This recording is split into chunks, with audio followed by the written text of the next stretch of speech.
He's right here. Oh, baby! Oh, baby! Nice!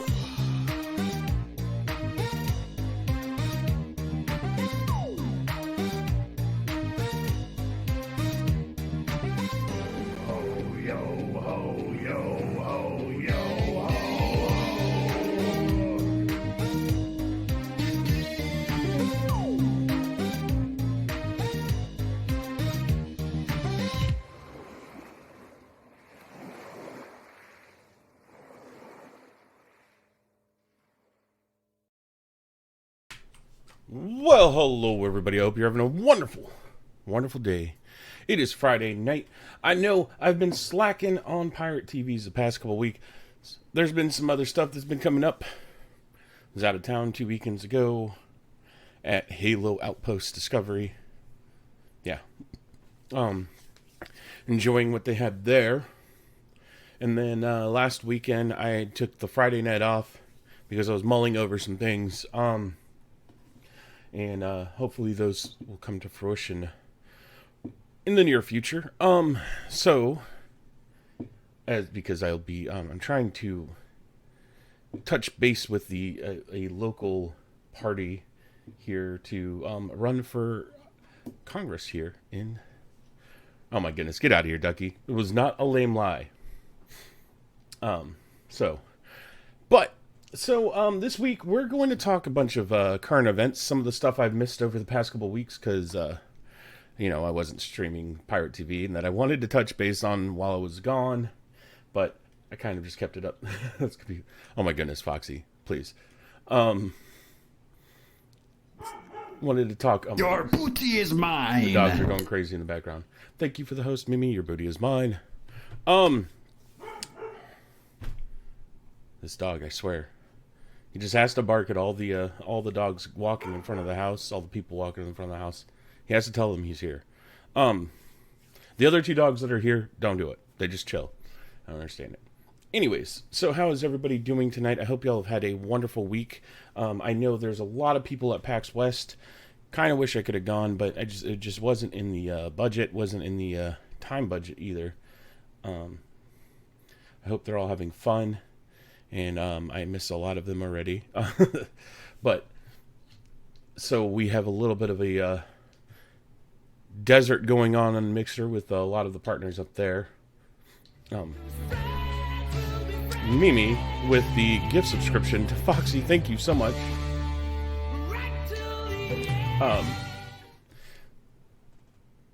So, hey, little Mina, how are you doing? Ducky, how are you doing? Mimi and Foxy, I hope y'all have a wonderful day today. So first things first. I don't know if any of y'all have already seen it, but the Netflix special for Dave Chappelle was recently released, and it was quite entertaining. I will say I laughed a lot watching it. It was definitely classic Dave Chappelle. He didn't hold back, and I think that's why I've always enjoyed him. I know he's not everybody's favorite. I've always enjoyed Dave Chappelle because I don't think he ever holds back what he really, the jokes he writes, because he writes his own jokes. He writes, when he was on the Chappelle show over a decade ago now, he wrote a lot of the sketches. He poked fun at everybody. Literally everybody. He poked fun at everybody. And that was what I think made that show entertaining and why so many people were sad when he disappeared from the limelight. Yeah, he made fun of Prince. And apparently him and Prince were really good friends. He didn't, nobody was safe, And he got a lot of flack during the show, partially because of, the R. Kelly incident where he kind of apparently normalized R. Kelly's original problems that he had were with the underage girl. And, looking back on it, we all knew this was coming with R. Kelly. He's now facing a long, long prison sentence. And I don't think any of us were really surprised. He did touch on R. Kelly in his special. He touched on Michael Jackson. I'm going to try to avoid spoiling any of the punchlines, but there are some really good ones that I found were eye-opening. They were definitely eye-opening to the business that he's worked in, to his kind of personal beliefs on comedy, and the fact that he doesn't care what everybody thinks. Um, Gross. I mean, honestly, like, and a lot of people I've seen, like, okay, so Vice puts out this article the other day saying that everybody should definitely skip Dave Chappelle's Sticks and Stones, which honestly gives you more of the Barbra Streisand effect than it does trying to dissuade people from watching it. You know, because here I'll show you all the article. 1 second. So this is Vice's article talking about how he doubles down on misogyny and transphobia, and in both the special and the hidden bonus scene, which if you're going to watch it, wait through the end and watch the epilogue too, because it's a Q&A session along with a little bit of storytelling. Oh, hello, Mosen. How are you doing? But there was a joke in this special where he touches on. I'm glad to hear that. I'm glad you're doing well. There's a joke in his special where he touches on his time of I'm pretty sure of creating the Chappelle show, and he goes into the office of one of the people that kind of makes sure that the FCC doesn't come after the network that he was working with at the time. He didn't specify whether it was Comedy Central or what was the other one he worked with. Yeah, of course Shadow wants his own show. He's a attention whore like myself. But he goes into this office and he talks to the person, and they're like, well, you can't say the F word talking about gay people. And he was like, okay, but I can say the N word talking about black people. And they're like, yeah, that's fine. He's like, why can I say the N word and not the F word? And she looks at him and she says, because you're not gay. And he goes, well, I'm not an N word either, and just walks out. Oh, he totally is. That's the only joke I'm going to spoil for you guys, because I think it's very telling to look at a comedian, and when he's trying to create his stuff, and he wants to make a joke, and he wants to push everybody's buttons, and he wants to try to push the boundaries. George Carlin did the same thing. He used to try to push the boundaries. He would go and step over the boundaries just to make you feel uncomfortable, but bring out the humor in it. And that joke, I honestly believe that auto was shutdown initiated. Oh my goodness, why are we auto shutdowning? Silly headphones. 1 second. Auto shutdown canceled. Yeah, 7 dirty Charging words. battery. The 7 dirty words you can't say on TV was a prime example of Carlin pushing the boundaries. Yeah, apparently they're trying to shut down everything because I ruined one of his jokes. But I think it was definitely like insight into like him and why he's like, so I can make jokes as long as I fit into that category, but I can't make jokes about everybody like I want to. And I think that's honestly one of the reasons why he stopped doing the Chappelle show and why he took a break, because I think he was conflicted with the way that the show was going. This is just my pure speculation. Yeah. No, I agree. I think Chappelle is extremely funny. I find him funny. I do feel like he. Yes, I'm giving an opinion. I know, Foxy. I know. He does use very abrasive language during the special. I'm not going to lie. Yeah, I only do it every stream. Every stream I give you my opinion. You just have to sit there and take it. Actually, you don't have to sit there. You can leave. But please don't leave. I like you people. And I for me, that's why I think it was more entertaining. And I know y'all, if you've watched any of the little clips that have been all over Twitter for the past couple days, you saw his opening joke about attacking cancel culture, and I think that was hilarious too. Because the people in the crowd gave such a generic answer. And like I've told you guys when we play like Jackbox and stuff, you know, I feel like Trump jokes are too easy. That it's low hanging fruit, and that it's like come up with something a little bit funnier. You know, come up with something a little bit more original. Yeah, when we play Jackbox and we're playing stuff. No, I mean you can make them, but make them kind of funny and not like, oh, you know, Orange Man bad kind of stuff. It gets boring. Yeah. It's like, oh, if everything on when we're playing Jackbox together is, oh, you know, how do you know, Trump this and Trump that? It's like, okay, it's boring. Like if you can make a legitimate funny joke that I feel is original with Trump, then yeah, okay, it doesn't bother me. But it's just too easy. Yeah, and it's too easy. To me, it's too easy. I would rather y'all make fun of me the entire time we're playing Jackbox, you know, and dig on me. Like that to me would be funnier. I mean, y'all have gotten some good quips on me. I'm not going to lie. So, and my quotes can say, you know, my quotes will definitely attest to that.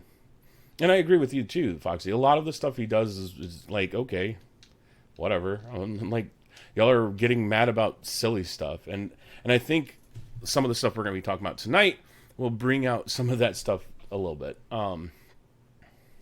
I know he is a very polarizing figure. He really is. I don't hate him. I don't love him. Wasn't my choice, you know, for president, but it's what we have to deal with. It's who we have to live with. I didn't vote for Obama either. So, you know, went through 8 years of Obama and I didn't vote for him, but, you know, I respected the office he held and I tried to give him a fair shake, and, you know, I made it very loud and clear when I disagreed with his policies, and I made it very loud and clear when I agreed with his policies. And I do the same thing with Trump. I make it loud and clear when I disagree with his policies, and I make it loud and clear when I agree with some of his stuff he comes up with. Not everything. I don't agree with everything he does. But I think that we as a society have gotten into this habit of trying to cancel people that we don't agree with, and I don't think that's fair to those people, and it's stupid. Oh, this person worked for this company. Let's go get him fired because he said something I don't like. You know, it's like, why? Why are you messing with that person's livelihood just because you don't agree with what they say? You know, Kevin Hart and the freaking Oscars makes a joke freaking 10 years ago, and somebody brings it up, and so he doesn't get to host the Oscars. Like, why? Because he said something, he made a joke 10 years ago. Like, to me, that's stupid. I don't know. So I'll tell you, I enjoyed Dave Chappelle's special. I thought it was good. I thought it was funny, and I thought it definitely touched on some I'm the same way, Mose, and I don't blindly support someone just because we have similar beliefs. And you should. Even if you voted for somebody, you shouldn't just go blindly with them. You should hold them to task and try to, you know, and be loud. Be loud about, you know, things you don't agree with that they do. They are elected representatives of you. They should be trying to help you out, not the other way around. Sorry. But so that was the one thing I wanted to get off my chest early out. I'm more outraged that Dave Chappelle did not make fun of Latinos and Latinas in his comedy special. I'm more offended by that than I am by any of his jokes. I want to be made fun of too, damn it, Dave. I want to be made fun of too. I feel like you're leaving us out. And that's why we're here. That's why I have you guys, so y'all can make fun of me. So another thing that happened, let's see, while I was taking a hiatus from PieRat TV, where is it at? Oh yeah, there we go. Trump wants to buy Greenland. I know. Like, he got made fun of for like an entire week for this. He got made fun of for an entire week for this. But Foxy, like, you're saying what? But it makes perfect sense. It makes perfect sense to try and buy Greenland.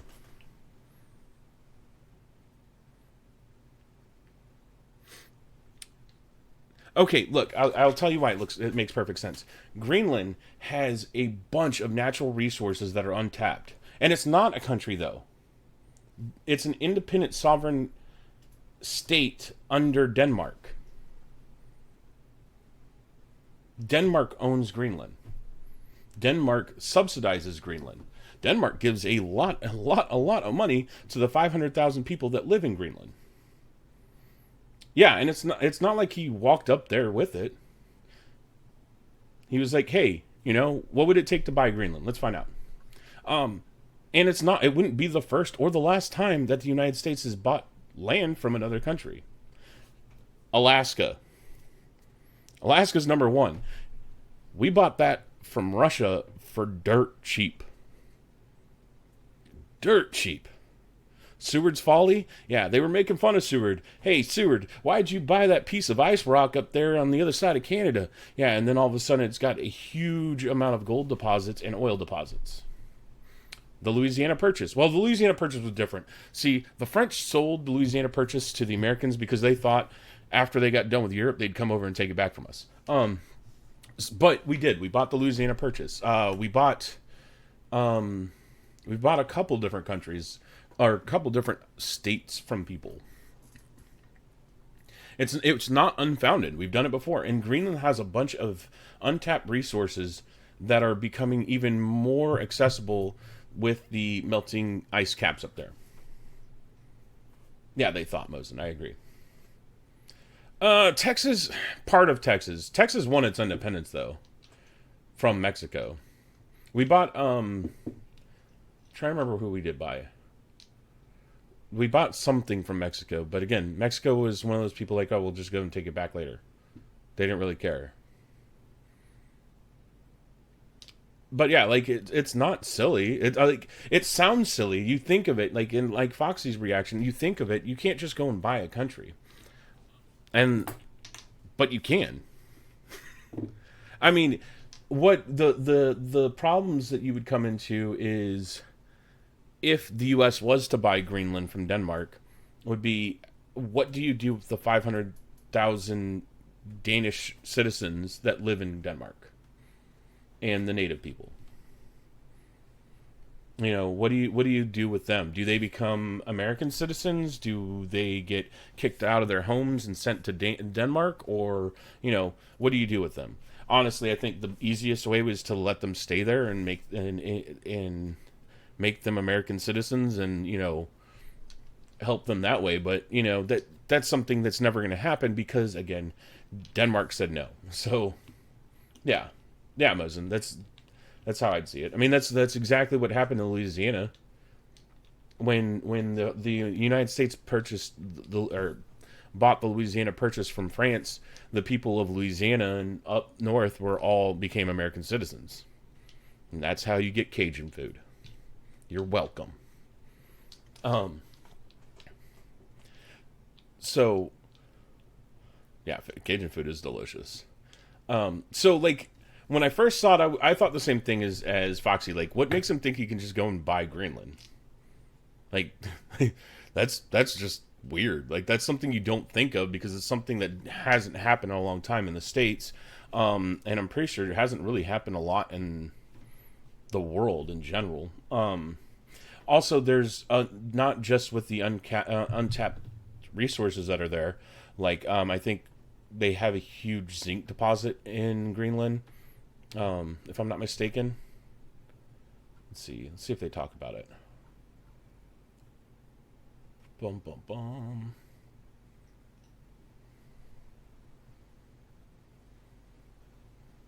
They don't really talk about what resource. Oh, there we go. Yeah, it hasn't happened. Oh, and not only that, but the geothermal. Oh, dang it. I click on this stupid thing and no, I'm not. Hey, you have ad blocker, but watch our stupid show. Anyways, They have all these natural resources, but it would also give us a larger military presence in the Arctic Circle. That currently we have an Air Force base up there, but that's not enough. And especially when we're trying to fight we're trying to fight the Russians. So, and like I said, like that, after getting into it and researching and doing some of my own looking into what caused that. It wasn't even like a proposal. It was just like he probably knocked on one of his aides and said, hey, what would it take to purchase Greenland from Denmark? What would it take? Do you have rough estimates, kind of thing. It wasn't even like hey, go call Denmark and tell them we want to buy that piece of property off them. It was probably just something that they were randomly throwing out there. And then on top of that, we'll take a...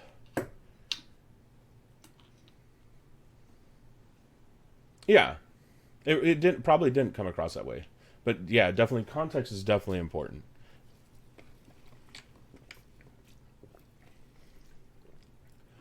Yeah, Alaskan bases can cover most of Eastern Europe and Asia, but we don't have anything near Europe on that side of it. And especially since we are demilitarizing a lot of Europe where we have had bases, we've taken a lot of military installations out of Germany already. Italy, I think, is next up on... We're taking military installations out of there. I think we still have an air base in Turkey, if I'm not mistaken. So we're losing a lot of our military installations that are already over there. Yeah, I know we have an air base there. I just didn't remember if we still have it. Who knows? Half the time we're freaking, not even friends with Turkey. So, it would make perfect sense to put something, American made over there. Yeah, but the joint base in Israel, Mosin, I don't think is it's not a major military installation. Like, there's nothing like what the United States has back here, like with Fort Hood or Fort Drum in New York or Benning down in Georgia. Like, there's no like massive pieces of parcel that we have anymore. Except for, I think we still have 2 major installations in Germany, but the rest of them are like, we're little small concerns.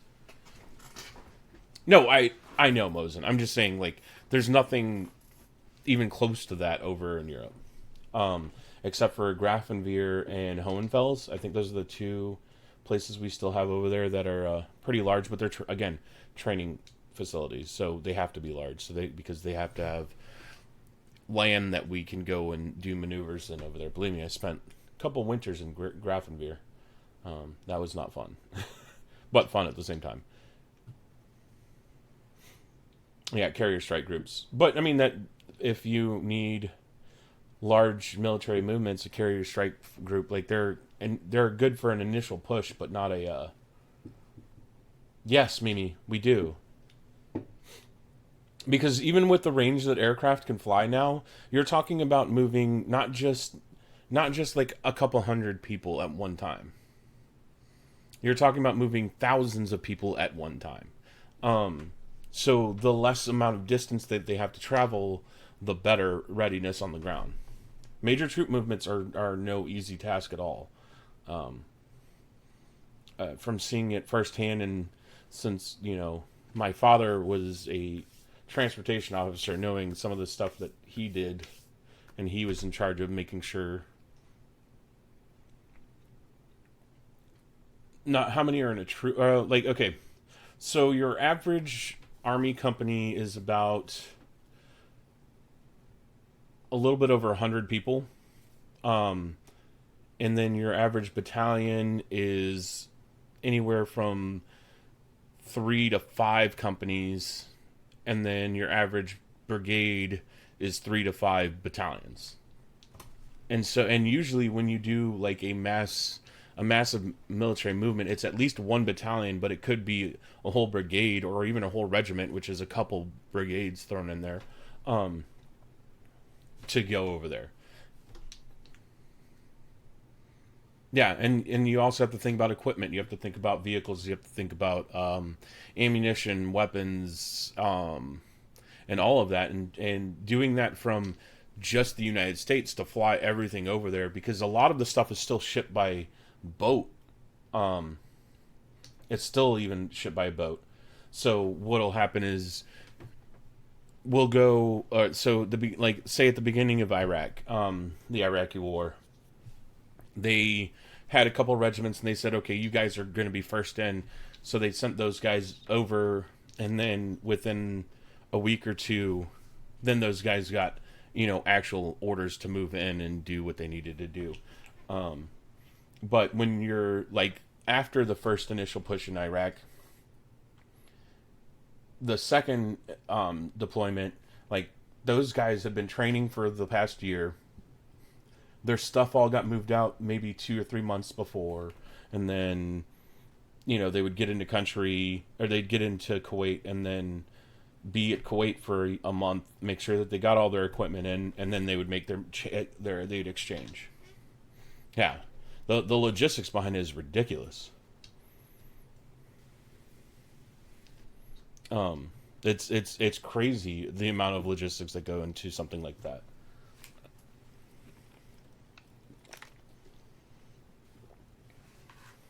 The naval ships. I mean, the naval ships are doing 6 months to a year out at every time they turn around. All right, Ducky, enjoy your food. Yeah, supply routes on land, supply routes on the sea. And then you have to secure an air base. Oh yeah, I'm sure it was, Mimi. I'm sure it was different than the normal deployment where it's a carrier group would leave. It was probably 2 or 3 carrier groups that left, which is a lot of ships and a lot of people and a couple Marines.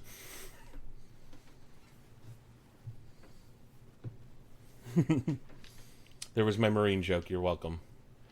Of course, you have to have the Crayolas for the Marines.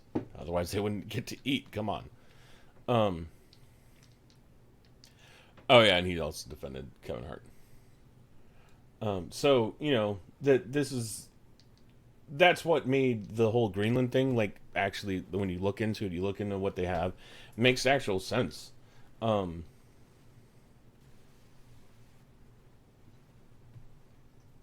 yeah, because you can't, OPSEC is, loose lips sink ships. That's their motto. OPSEC is Operation Security.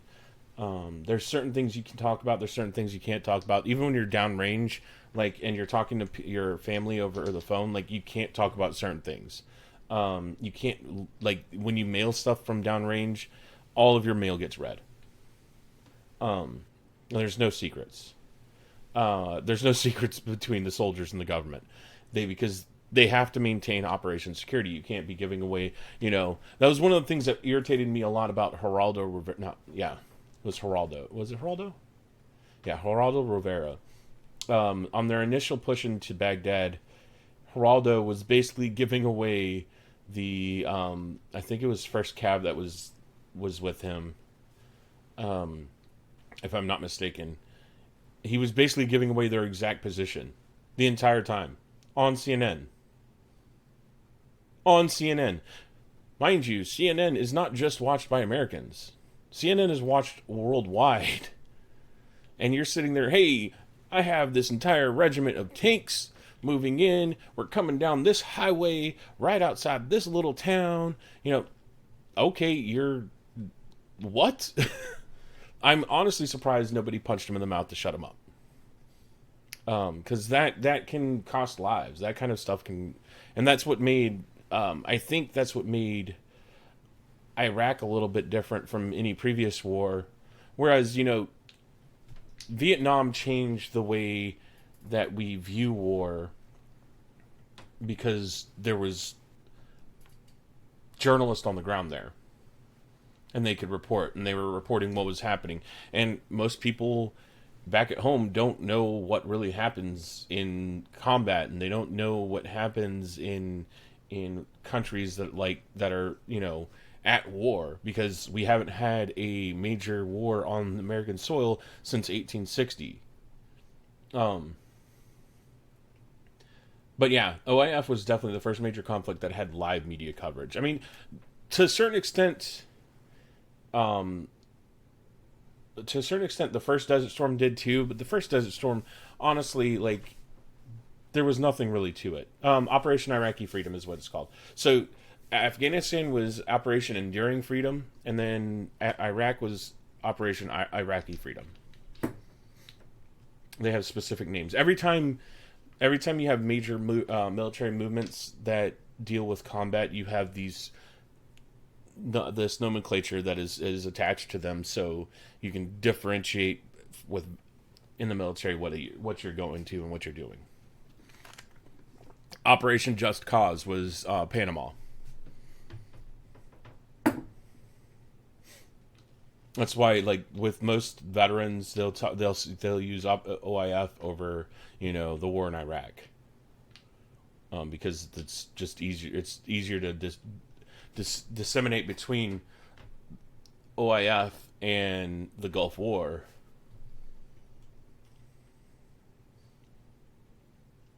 Yeah.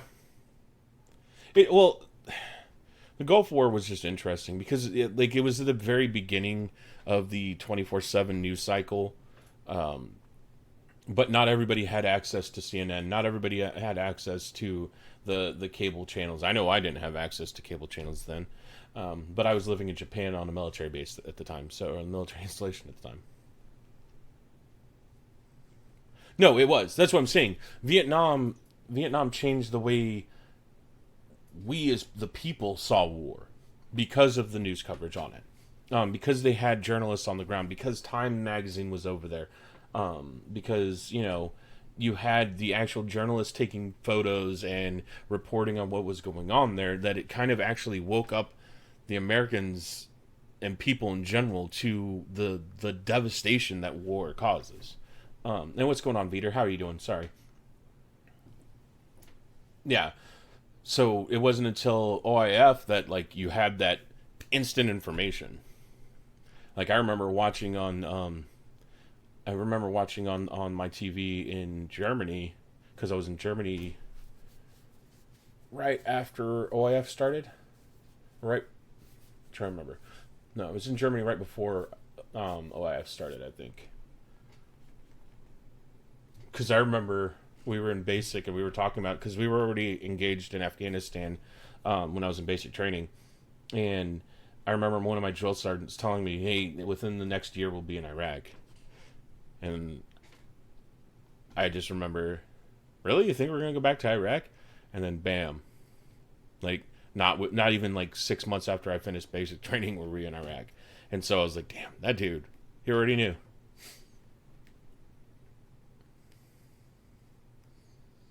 Oh yeah, no, I agree, Mosen. I think it did show how media coverage can, but honestly, the initial conflict in Iraq was over so quickly because Your booty is mine. thank you for the host, Makin. The initial conflict in Iraq was over so quickly because the United States military is honestly second to none. There's very few countries that can actually legitimately go 1v1 with the United States military. Now, on the other hand, insurgencies and guerrilla warfare do a lot better because they've always done better against organized militaries. They just have. Since the Revolutionary War, guerrilla warfare has been better against organized military. It's harder to attack the people that, it's harder to attack people that aren't in uniform. You don't know where the threat is coming from. But next on the agenda, another, after we talked about Greenland. Yeah, that too, Mosen. That's part of it as well. They have a belief that they latch onto. And a lot of organized military members, soldiers, get disenfranchised with it. feel like they're just pawns. So another thing that came up, Representative Alexandria Ocasio-Cortez is being sued for blocking people on Twitter. This is something else that came up this week that I found was interesting. I'm not a fan of AOC. I think a lot of her ideals are very underinformed and misinformed. But what makes this really funny is that she's being sued for blocking people on Twitter by the same organization that just got done suing Trump for blocking people on Twitter.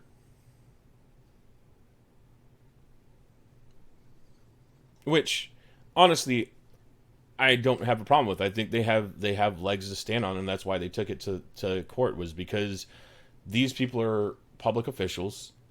They are in... Basically, Twitter is now the public forum.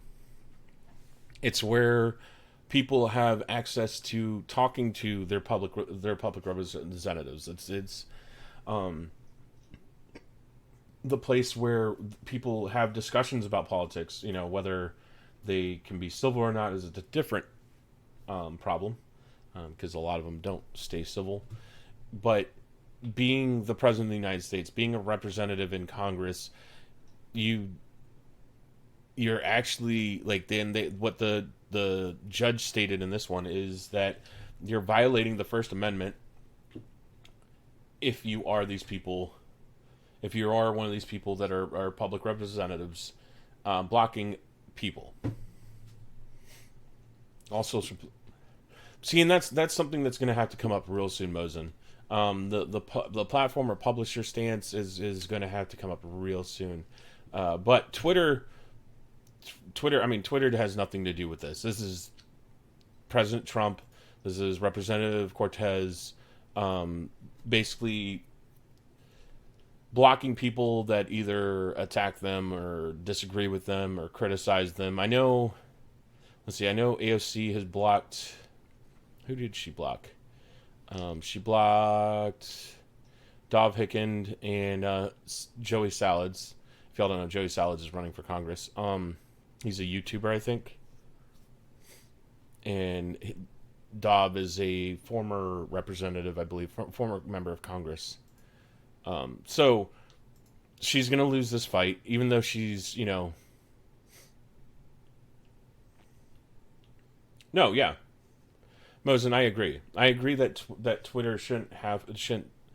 I agree that Twitter shouldn't ban people unless and we had a whole episode before that I don't think Twitter or Facebook should ban anybody unless they are actually threatening violence, physical harm, or trying to incite violence and physical harm. Because I'm a big fan of the First Amendment, and because I think that even if you're an idiot and you have idiot takes, I think you should have the ability to say your idiot takes so we can all point and laugh.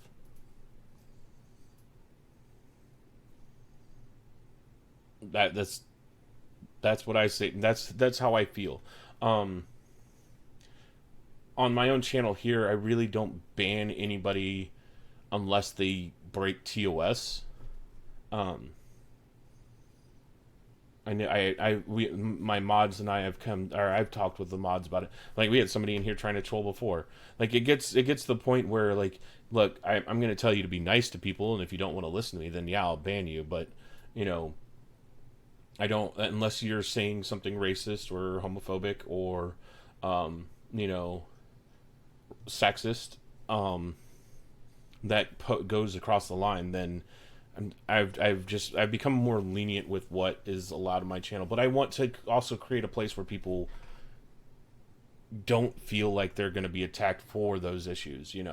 Like they're not going to be attacked based on their race, based on their sexual orientation, or their or anything else. Their religion. It's what bothers me about the people that come into my stream and scream, Allah Akbar. Like, okay, you're kind of being a jerk. You honestly don't understand anything about the religion. I'd have, no problem talking with you about it. But, stop being an idiot. So this was just something I found was funny, was that AOC was being sued by the same people that sued the president earlier, and they won. But I think the president is also pushing it further up the court chain, because that was the appeals court. Now I think it's got to go up higher if they want to appeal it again. Let's see.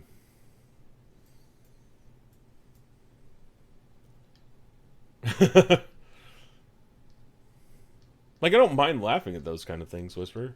Just, there's a certain place and time for them. So, okay, this thing. This made me... This actually... I know Daily Wire is a super conservative website. They are. That's, Ben Shapiro and a bunch of his people run the Daily Wire. Yeah. So it's super conservative. But this was put out... When was this put out? The 26th of August, so Monday, by Michael Knowles. And it's basically, there's 3 reasons why he talked about nuking hurricanes. I don't know if y'all all heard about this. But apparently President Trump made a comment about, why can't we just, drop a hydrogen bomb in the middle of a hurricane to dissipate before it ever forms. Obviously, if you know anything about fallout, and you know anything about nuclear weapons, that's a bad idea. A really bad idea. Thank you for the follow there, David Cole. Not only that, but a lot of people, I think a lot of people, and this is not like,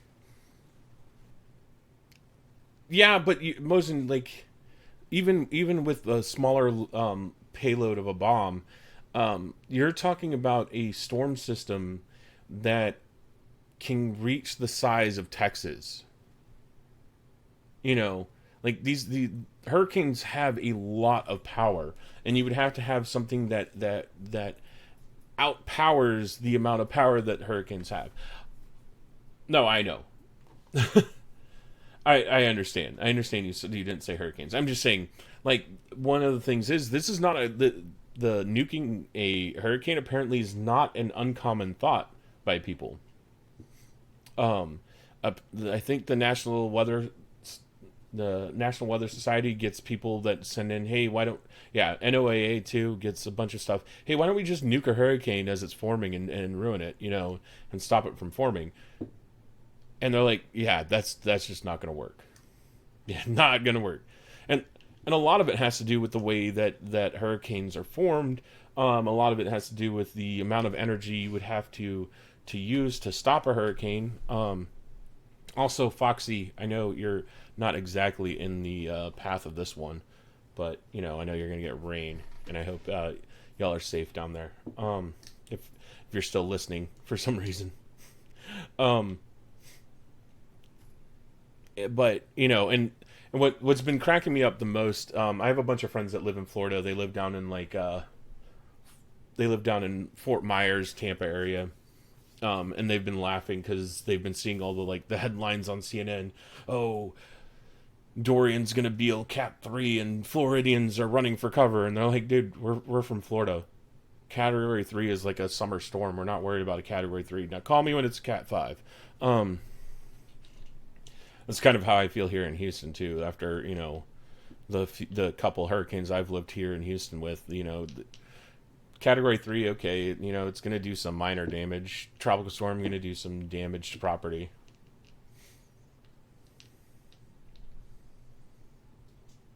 Yeah, but I mean, even if you could, how would you counteract the side effects of a nuclear explosion? Like, even if you could pull it off with the Russian nuclear bomb, I think that's the largest one right now. How could you counteract the side effects of it? No, we have aircraft that can do it, Mosen. They do it all the time. We have storm planes that go into hurricanes all the time. I'll even pull one up for you.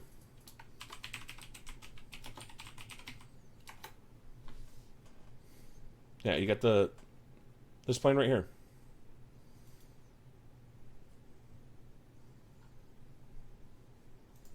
That's actually a picture from inside of the the hurricane. Yeah, I mean, but it would take nothing to. What is this one? This one was a. They've used B-24s. They are using 130As. Yeah, right now they're using one of the C-130 mixtures. But it would take nothing to change this out with put the nuclear bomb in the payload. It wouldn't be the most efficient thing, but it wouldn't be the worst. It wouldn't be that difficult. So it's not like it's an interesting thought, but at the same time, like there's so many bad effects from it. Even if you could, like the fallout itself coming over would still follow the winds over to the U.S. would follow the winds over to Brazil and Central America, and it would be devastating. It wouldn't be good. Yeah, it really would. So that makes it kind of stupid. But so this writer for the Daily Wire on the 26th said he had 3 ideas as to why Trump talked about the nuclear bombs. Oh yeah, definitely the ocean. The ocean would be ruined. Like, and there goes a lot of not only human food source, but the ocean would that's a feeding source for a lot of other animals. It's not that would just not be a good idea ever. And apparently the government did talk about it in the 50s. Don't waste bombs on hurricanes. So where did he say it? All right, so he came up with the possibilities. The first possibility is that Trump, first possibility is that this gentleman, Jonathan Swan, who wrote the original Axios article about Trump talking about dropping bombs on the hurricanes, is lying. The second possibility is that Trump wants to actually nuke the hurricane. And the third possibility is that he was actually trying to root out who's leaking information to Axios and other journalists. Mind you, this is Monday that this article comes out. Was it Monday? Yeah, it was Monday. Monday was the 26th. All of a sudden, today, the personal assistant for Trump was fired.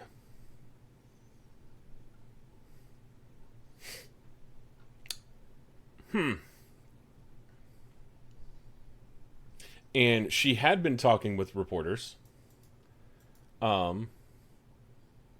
She's been seen as a person who has leaked information to reporters throughout the entire presidency. But they're claiming that she was fired over making comments about Ivanka and Tiffany, who are Trump's daughters. So maybe Trump was. Maybe it was some plot by Trump to find out who's freaking leaking information to the journalists that he obviously despises. And he found one of them. Apparently this personal assistant was an aide for the GOP, I think the RNC. I think she was I don't know if it says it in here.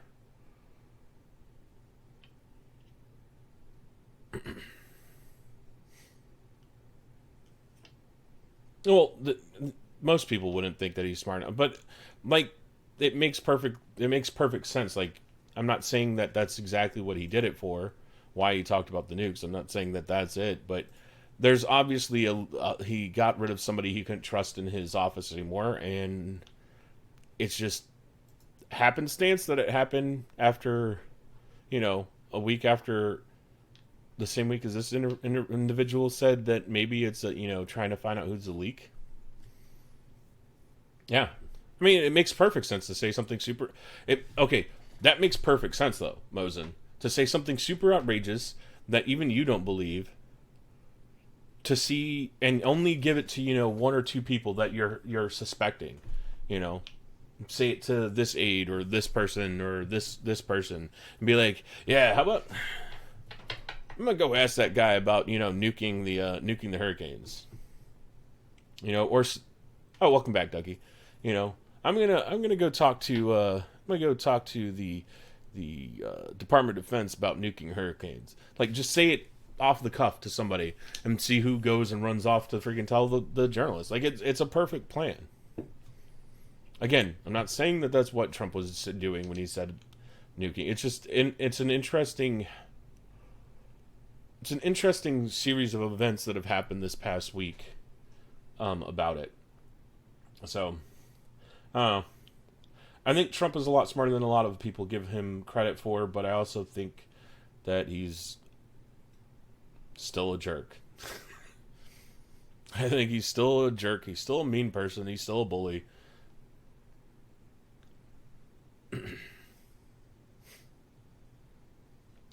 What'd you eat for dinner, Ducky?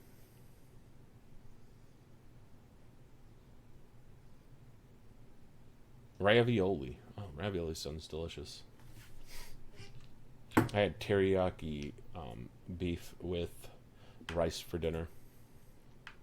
So, but apparently this lady, her name is Madeline Westerhout, was a aide for the RNC, did not care for Trump. Trump then hired her to be his personal assistant, and she has been the personal assistant for what, 2 years now? 2.5 years?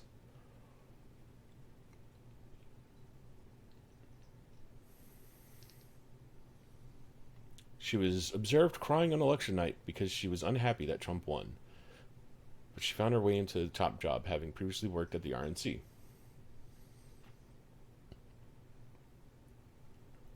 I mean, Mimi. Like, money, influence, and future, future. What am I thinking of? I can't think of the word I'm looking for. Getting into a different position in the future. Yeah, future jobs. She, like, to me, Trump is still the Republican nominee. And for her, it was about, look, I'm going to meet a lot of people. Networking is very important in D.C., Mimi. It's super important in D.C. A lot of these people that work as aides for one person, yeah, it's about who she works for. Yeah. DC is all about who you know, though. It really is. So by her being personal assistant to the president, like, anybody in the future that she wants to work for is already going to know who she is already going to know that, the president of the United States trusts her enough to work in this job. Obviously not anymore. I think this is definitely going to either she'll get a, she had to do a good job. That's all it is. It's not even about whether she liked the guy or not. It's more about, her future, looking out. Yeah, but honestly, yeah, Whisper, you can. But did she? Trump has a lot of people that don't like him in the GOP. Still, a lot of people.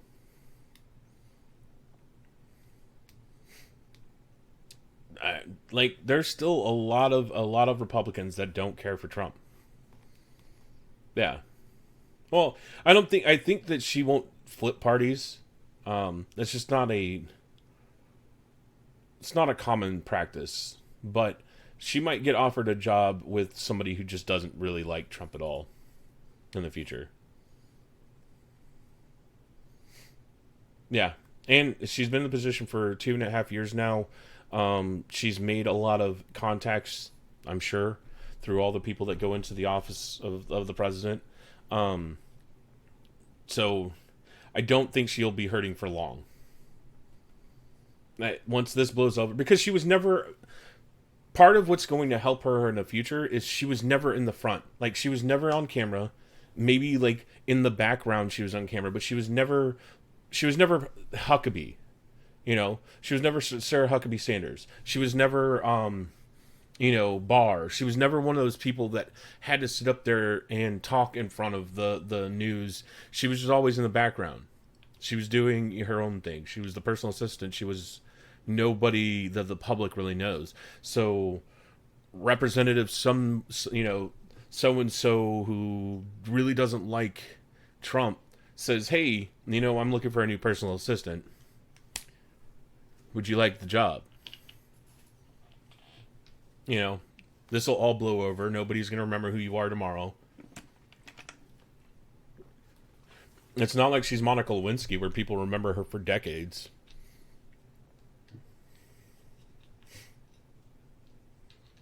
I mean, shoot.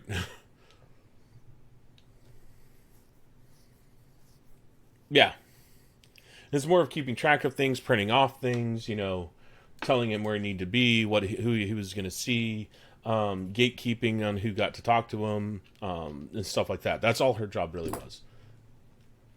She even, I guess, on her Instagram boasted about printing off a piece of paper that the president used in one of his speeches. So, I mean, that's a way to go down, though. I'm not gonna lie. Like, she just lost she just lost that job, but it's not gonna hurt her for long. I bet you look at her LinkedIn in about a year or two, she'll be working in somebody else's office, making more money.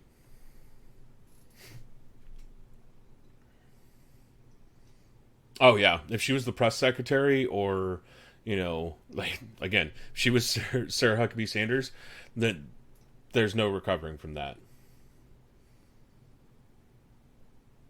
Like to be the person leaking to the journalists about that, and you're the press secretary, yeah, that would be the end of your career, probably. Awesome. You send it on Twitter, I'm guessing.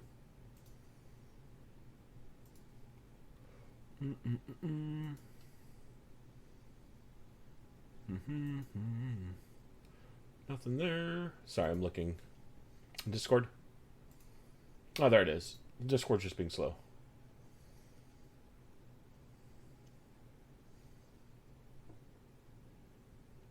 What? What is this?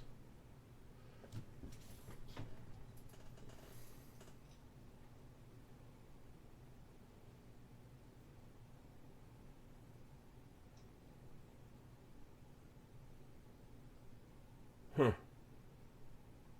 That's crazy.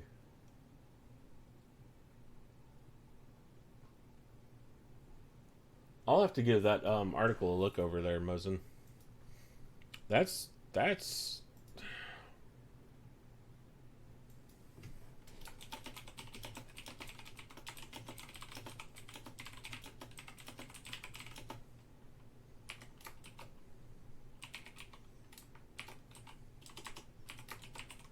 sorry, responding to an email about the thing that's happening after or later in a little bit.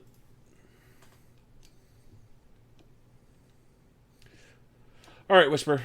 That's crazy. I mean, but I kind of understand it, but I don't. Like, I understand it, but I don't. Um. So, but honestly, guys, like, I know it's gonna be a short one this week. Next week, I'm hoping. Wait, what is next week? Crap.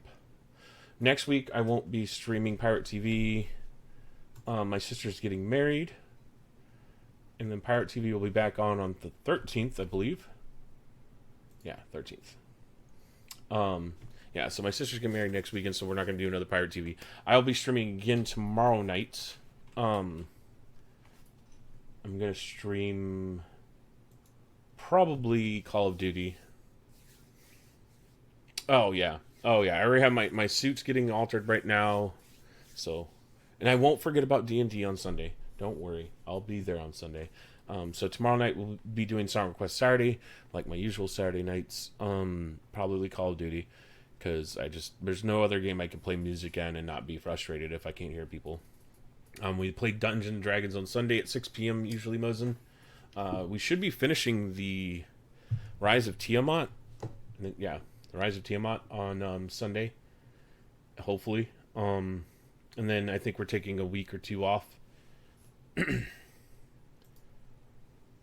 think so, because, like I said, next week is my sister's wedding, and then I think we're going to do this other one-shot. I don't know. I've been enjoying it, Mosin. I've been enjoying it.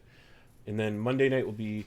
I'm actually debating, since Monday is Labor Day, I might do a day stream on Monday playing Ancestors. Yeah, I don't think we have... It's 100% set either, Foxy. No, Whisper. It's okay. It's fine. Yeah, I gotta find that out. Whisper. Yeah, I know she wants... yeah, I'm down with doing some one-shots. And then... I might do a day stream Monday playing Ancestors, since that just came out. And then Monday evening, definitely Smite Night. I just got to find out what's going on here at the house on Monday, because it's Labor Day. So, but I thank you guys for hanging out with me. I really do enjoy doing PieRat TV. I've kind of missed doing it the past 2 weeks. And I've just been doing other stuff because, life gets in the way. And I thank you guys for hanging out with me tonight. And I will see you guys tomorrow at 8 p.m. right here. I hope y'all have a wonderful evening. I'll talk to you guys later. Night.